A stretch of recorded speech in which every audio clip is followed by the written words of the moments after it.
আমি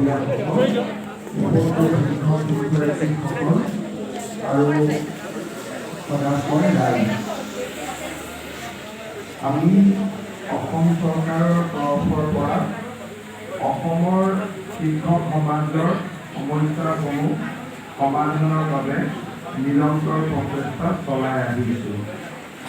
প্ৰাদেশিকৰণেই হওক বা টেট শিক্ষকসকলৰ চাকৰি প্ৰায় নিয়মীয়াকৰণেই হওক আৰু তাৰ লগে লগে বিদ্যালয়সমূহৰ খালি থকা পদসমূহ পূৰণৰ বাবেও আমি নিৰন্তৰ প্ৰচেষ্টা চলাই আহিছোঁ। ইয়াৰ সমান্তৰালভাৱে বিদ্যালয়সমূহৰ প্ৰাদেশিকৰণৰ কামো আমি চলাই আহিছোঁ আৰু বিভিন্ন কাৰণত যিসকল শিক্ষকে দীৰ্ঘদিন বেতনৰ পৰা বঞ্চিত হৈ আছিল তেওঁলোকৰো সমস্যাসমূহ সমাধানৰ বাবে আমি গুৰুত্ব দি আহিছোঁ। বিগত কেবিনেটত আমি এটা সিদ্ধান্ত লৈছিলোঁ যে 1991 চনৰ পৰা 2001 চনৰ ভিতৰত যিসকল শিক্ষকে নিযুক্তি পাইছিলে কিন্তু বিভিন্ন কাৰণত দৰমহাৰ পৰা বঞ্চিত হৈ আছিলে তেওঁলোকৰ সমস্যা এটা আইন আদালতকো সন্মান জনাই আৰু শিক্ষকসকলৰ মানৱীয় দিশটোৰ প্ৰতি লক্ষ্য ৰাখি আমি সমাধানৰ বাবে সিদ্ধান্ত গ্ৰহণ কৰিছিলোঁ। এই কেবিনেট ডিচিশ্যন অনুসৰি 1991 চনৰ পৰা 2001 চনৰ ভিতৰত যিসকল শিক্ষকে দৰমহা পাইছিলে কিন্তু পৰৱৰ্তী সময়ত দৰমহা বন্ধ হৈ গ'ল, বিদ্যালয়ত তেওঁলোক নিয়মীয়াকৈ অহা যোৱা কৰি আছিলে, তেওঁলোকক আমি দুটা পৰ্যায়ত আমি চৰকাৰৰ ঘৰত স্থায়ীভাৱে আনিবলৈ সিদ্ধান্ত লৈছোঁ। যিসকলে দৰমহা পাইছিল আৰু তেওঁলোকে BEdৰ ট্ৰেইনিঙো কৰি সম্পূৰ্ণ কৰিছিল বা তেতিয়া যি ট্ৰেইনিঙে নাছিল কিয় এবছৰৰ জুনিয়ৰ বেচিক ট্ৰেইনিঙে হওক যিসকলে এই ট্ৰেইনিং কৰিছিলে তেওঁলোকে আমাৰ কেবিনেটৰ বৈঠকৰ দিনৰ পৰা আৰম্ভ কৰি সম্পূৰ্ণ এতিয়া মাহে মাহে নিয়মীয়াকৈ তেওঁলোকে নিয়মীয়া হাৰত দৰমহা পোৱাৰ ব্যৱস্থা আমি কৰিছোঁ। যিসকলে জুনিয়ৰ বেচিক ট্ৰেইনিং লোৱা নাছিলে তেওঁলোকক আমি সিহঁতৰ দৰমহা নিদিম ফিক্স চেলাৰী, কিন্তু এখেতসকলক আমি জুনিয়ৰ বেচিক ট্ৰেইনিং কৰাৰ সুবিধা এটা কৰি দিম। গতিকে পৰৱৰ্তী পৰ্যায়ত যেতিয়াই আপোনালোকৰ ট্ৰেইনিং কমপ্লিট হৈ যাব তেতিয়া আপোনালোকেও ৰেগুলাৰ পে স্কেললৈকে আহিব পাৰিব।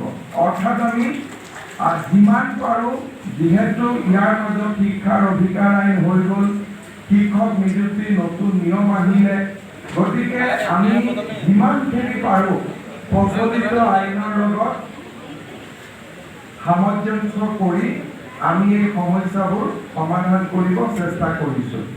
শিৱসাগৰ জিলাৰ শিক্ষকসকলে যিহেতু এসময়ত আমি দৰমহা পাইছিলোঁ, গতিকে আমাৰ এই কেবিনেট সিদ্ধান্তৰ পৰা শিৱসাগৰ জিলাৰ শিক্ষকসকল নিশ্চিতভাৱে উপকৃত হ'ব। ইয়াৰ পিছত আমাৰ কিছুমান শিক্ষক নিশ্চয় বাদ পৰি যাব, যিসকল স্কুলত নিয়মীয়াকৈ আহি আছিলে কিন্তু তেওঁলোকৰ দৰমহাও নাই, ট্ৰেইনিঙো নাই। তেওঁলোকৰ ক্ষেত্ৰতো চৰকাৰে কি কৰিব পাৰে আমি চিন্তা কৰি আছোঁ, কিন্তু সেই কামটো ইমান সহজ নহয়। তথাপিতো আমি দৰ্জাখন বন্ধও কৰি দিয়া নাই, আমি যাতে পৰৱৰ্তী পৰ্যায়ত কিবা এটা মানৱীয় দৃষ্টিভংগীৰ পৰা কিবা কৰিব পাৰোঁ নেকি সেই সিদ্ধান্ত এটা আমি মনত ৰাখিছোঁ। আজি আমাৰ অসমত আমি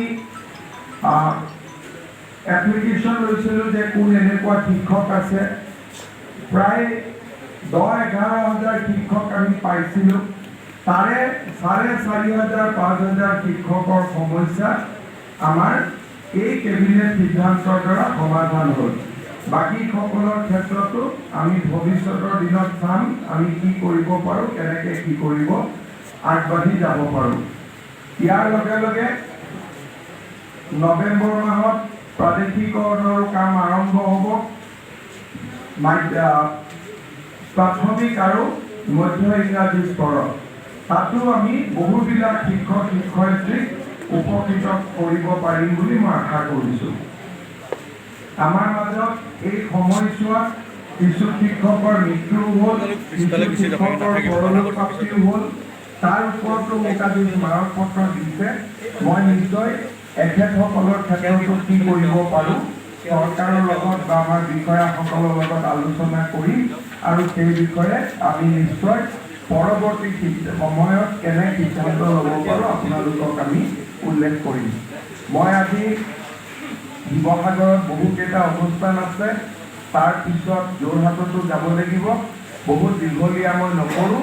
নৱেম্বৰ মাহৰ ভিতৰত আপোনালোকে যাতে নিয়োগ পত্ৰ পায় তাৰ বাবে আমি ব্যৱস্থা কৰাৰ আশ্বাস দি আপোনালোকক নিয়োগ মানে এখন অৰ্ডাৰ পাব গভৰ্ণমেণ্টৰ, অৰ্ডাৰ কপিটো যাতে উইথ পোষ্ট ওলাই যায় তাৰ বাবে মই নৱেম্বৰ মাহটোৱে টাৰ্গেট কৰি লৈছোঁ আৰু ভগৱানে কৰিলে ভালে ভালে সকলোখিনি হৈ যাব।